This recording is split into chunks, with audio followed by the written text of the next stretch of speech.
আসসালামু আলাইকুম রহমতুল্লাহ বারাকাতু।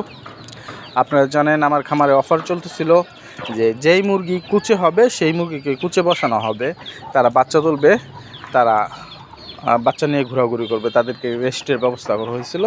তো ইতিমধ্যে আমার খামারে এই অফারটা শেষ হয়ে গেছে। যে মুরগিগুলো বাচ্চা তোলার কথা সেগুলো বাচ্চা তুলছে, আর যেগুলো বাচ্চা নষ্ট করছে তার তো বাচ্চা হারাই হয়ে গেছে। তাই তাদেরকে এখন বর্তমান যে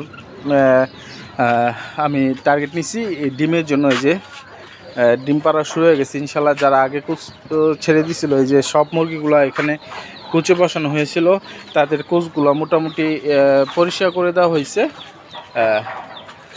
কালকে ইনশাল্লাহ প্রতিটা কুচে আমি খ্যার দিয়ে দিব।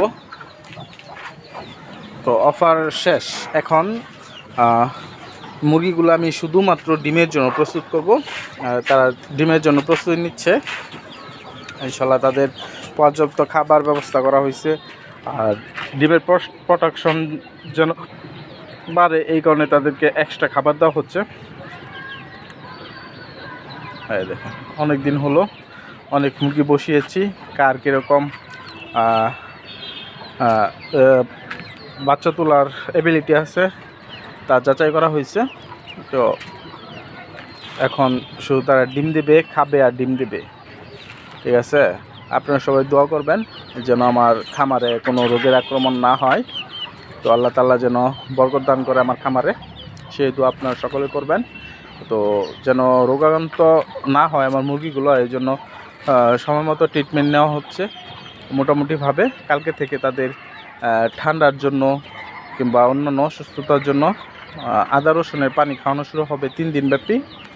ঠিক আছে, তারপরে তো তাদের খাবারের জন্য খাবারের সাথে সবসময় কালি জিরে দেওয়া হয় এই জন্য। আর এই যে এখানে মুরগি, এটাও কুচি মুরগি, ওই ভিতরেটাও কুচি মুরগি, দুইজন অ্যাটাক মোডে আছে, তারা মারামারি করতেছে কার কীরকম শক্তি, সেই শক্তি দেখানোর জন্য।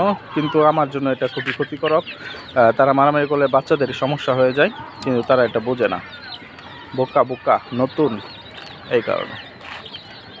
এই দেখেন, আর এই মুরগিটা আপনাদেরকে আগেরবারও দেখেছি, আমি যেখানেই যাই সবসময় এই মুরগটা আমার সাথে থাকে। কি তোমার কি খাবার দাবার হয় নাই? হ্যাঁ, তুমি শুধু পিছে ঘুরো মিয়া। দেখেন এই মুরগিটা মোরগটা অনেক সুন্দর। এই যে দেখেন, কালারটা অনেক সুন্দর। আশা করি এটা মোরগ হবে, মোরগের মতো দেখা যায়। এই যে এটাও মোরগ, ওইটাও মোরগ। আর এটা হইতেছে তাদের লিডার, কিং, আমার খামারের কিং। তার ভাবটাই সবসময় কিংয়ের মতোই থাকে।